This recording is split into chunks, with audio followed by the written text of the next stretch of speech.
So I'll just touch on. I mean, obviously, if I like the quarterbacks, I like the receivers that are going with those guys. But some of the guys we didn't talk about as far as just straight up receiver plays that I do like, Ridley and Thielen. I mean, obviously, are in just great spots. If I can get there, I will. I'll definitely have more Devontae Adams for the reasons we talked about, but I like both of those guys, obviously. Galladay and Robinson, obviously, you're in smash spots, more, in the mid to high range.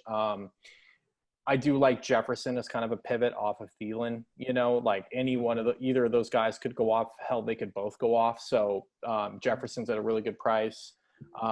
Very low ownership on Jefferson too. Oh, okay. So that Jefferson grades out really high on PFF. He's been very, very efficient this year, and that's not going to slow down. No, for sure. It's not a fluke, him doing it. It's not like Claypool going off last week. Shout out to me on that one.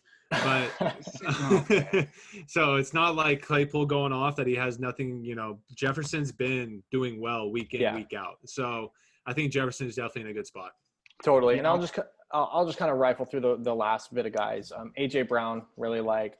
I love Hollywood Brown is going to score a touchdown this week. And it's him and Mark Andrews. So it's like, I feel like you got to get a piece of both of those guys. They're going to get every target. So with Hollywood, his last 2 games, so look at this. He's got 6 targets in his first 3 games, 8 targets, then 10 targets in his last game. It's ramping up. Lamar's trying to get him the ball more. Yeah. And forcing it to him. I do really like the Marquise Brown play this week. And I'm usually never on Ravens receivers. He's the right price. He's like low 6s. With Cam coming back, I do like Edelman. I think that's really sneaky. Like, I think he's going to come in at like 1 to 5%. No one's going to be on Edelman. So, and then I mentioned it earlier.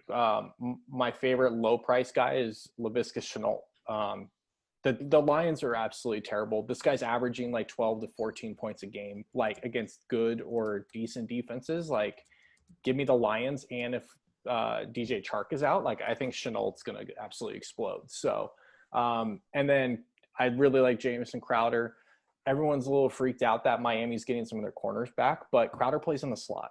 Those guys play on the perimeter. So the Jets and there's have no one else. Yeah. Well, they have one other guy who we'll talk about. I'm playing Jeff Smith again. He's 3K, and he saw another 10 targets last week. So at 3K, if Flacco can just like freaking throw one somewhere in the vicinity of him and connect like for a touchdown, it's game on. Look, he dropped the touchdown last week. Like he's probably not very good, but like the Jets don't have anybody else. No, they just cut the most talented offensive player outside of Jamison Crowder that they had. And they're gonna let Dust Bowl Frank Gore continue to rumble on down the field. Give me Jeffy. I don't know why DraftKings honestly didn't raise Jeff Smith's price a little bit. Like, he's just a dead man again after getting 11 targets. Like, yep, I'll take him. And then the last guy with the Jags that I'm kind of high on is Keelan Cole. Same reasons, obviously if Chark's in, I'll go more Chark and Shenault. But if Chark is out, I have no problem playing Shenault and Keelan Cole. So that's where I'm going. I mean, you touched on a lot of the guys. One guy you did not touch on that I will be playing is Terry McLaurin. $5,700 for a guy that is going to dominate the targets on the team. I'll take that all day long. There's one reason I've scratched him off, and that's because of Joey's guy, Bradbury, who has been playing at a Pro Bowl level. I don't like – he's one guy out of 11 on that defense is like a stud. Like, I don't know where he came from, like, as far as – I know he's always been good, but, dude, he's like a lockdown corner right now. So that's fine, but, I mean, McLaurin could get 15 targets. He could. Yeah. So at 57, like, look, if he was 6,500, I would probably be thinking twice. But at 5,700, I mean, you're pricing it with the expectation that Bradbury, is not going to let him do a whole lot. But they've been moving him around a little bit, and they're going to take deep shots to him. I mean, all it takes is one, and I'll take that especially if he's going to get the opportunity. I just don't know who he's even playing quarterback there. Like, who cares? I don't really care. Smith, like, they're all the same. They're all the same level of shittiness, right? I mean, I guess I actually think Dwayne Haskins was a little bit better for McLaurin because he would be risky and push it down the field. Yeah, exactly. Kyle Allen's going to start. We saw last year with Kyle Allen, he would throw deep to DJ Moore. I mean, they took shots down the field last year, and that's why DJ Moore was such a high draft pick in seasonal leagues this year, because people saw the production from last year. They saw what we saw last week in the Atlanta game. So, sure. I mean, Kyle Allen's going to throw the ball down the field. The Dolphins receiver that I'm going to this week is Devontae Parker. I think a lot of people are going to chase the Preston Williams game from last week, but I mean, he only caught 4 passes, and he turned it into 101 yards and a touchdown. But I just like Parker. He's not very expensive. I'll go there. And then, I mean, as far as like matchups, I mean, we said it, Jefferson, but I think you got to play a fair amount of Thielen. He has the best matchup rating by like 12 points this week, going up against AJ Terrell. So, he's going to be chalky. The 3 most chalky receivers this week are going to be Galladay at 19 to 22%, AJ Brown at 18 to 20%, and then Thielen at 17 to 19%. But honestly, that ownership for Thielen just doesn't scare me away. Especially if I'm playing my guy Kirk. Well, and especially if you're getting a little bit different at running back, right? Like if you're not going Henry and Madison, like you're going Aaron Jones and Mixon. Like you're different enough there that you can. I mean, you don't have to like avoid chalk at every position. No, not at all. And 18% is something I can live with for a guy that has the best matchup rating. Has been playing unbelievably, and like they're just going to keep feeding him the ball. And like you said, like the Vikings, while Mike Zimmer is probably having an aneurysm because they're throwing the ball too much because he just loves to run the ball, they just can't do it, right? Yeah. And it's a good spot to get away from Madison. If people are just going to go hammer Madison, right?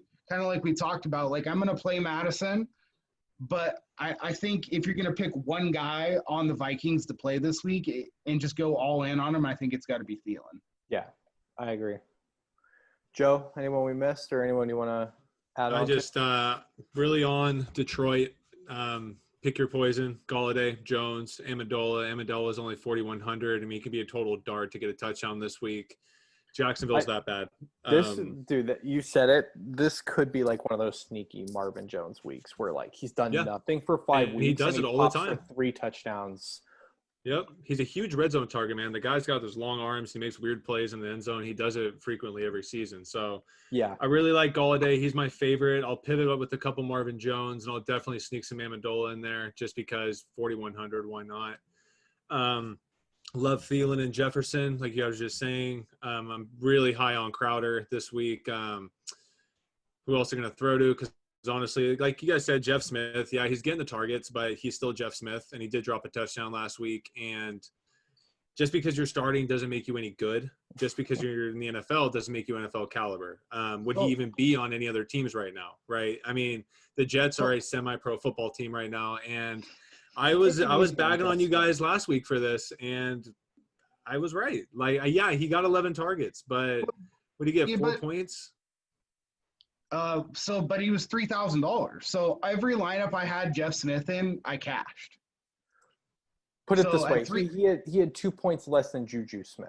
Exactly. You know what I mean? So like for the savings of almost $4,000, like okay, you know. I get your thinking. I'm just not going to play a bad player. Well, that's fine. I prefaced it with saying I don't think he's very good.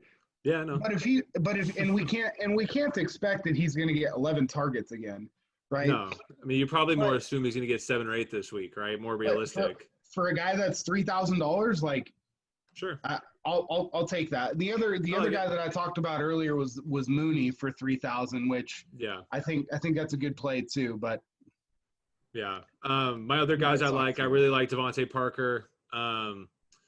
Doing a fits, Devontae Parker. Like you said, Jim, I'm a little off Preston Williams this week. Preston's really only averaging 4 or 5 targets a game. Yeah. I don't see that really changing. And yeah, he just had a big game last week. San Francisco was hurt to shit. They're playing, third string corners. So even though the Jets are third string everything, but I'm all over Devontae Parker with Fitz this week. I really like AJ Brown with some Tannehill. I'm going to have at least one Rodgers-Adams stack. Probably my favorite player this week is Allen Robinson. You saw Foles just force-feeding Robinson last week. Like, dude, literally every play, just hitting him on 8-yard comebacks, 5-yard digs. Like, he just wants to get the ball to Robinson, and as well as he should, because Robinson is that guy. And another thing that's really big with Robinson right now is he's in a contract year. And, yeah, he got paid with the Bears, but he was coming off that nasty leg injury. I think if Robinson goes off this year like he has been, he's looking at big numbers this offseason. So I think Allen Robinson's playing that contract year. Nick Foles is force-feeding him the ball. Robinson's my favorite. I also love Ridley if I'm going to pay up that Atlanta game. I do think there's a bounce back for Matt Ryan. This is why I won't bench Matt Ryan in my Yahoo leagues, because you never know when Matt Ryan's just going to put up 40 points and throw for 5 touchdowns or just shit the bed. I mean, there is too much potential with him.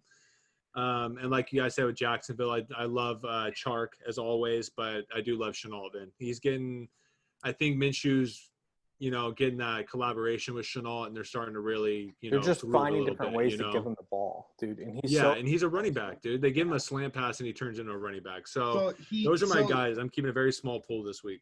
I really want to play Shenault. If he's active and Chark's not active, he might be my highest owned wide receiver this week. Yeah. But he didn't practice Wednesday, limited practice on Thursday because of a hamstring issue. So but he has been dealing with that for a few weeks. It's not new. Yeah, he was limited today, but so I think he plays on it, and then they just don't practice him, and then he plays on it. So if he's like I said, if he's active, I'm gonna have a fair amount of him. The price is just too good for someone who's 12 to 15 points, like his someone who they're trying to actively force the ball to, right? And I really don't understand Allen Robinson's price. He hasn't gotten less than 9 targets all year. He's averaging 12.5 targets a game. And I get that Devontae Adams is too, but I mean, Ridley put up a 0 2 games ago. A 0. 0. The worst Allen Robinson's done this year is put up 12 points in a week, and that was week 1, right? With week 2 he put up 6.3 versus the Giants, which is kind of weird.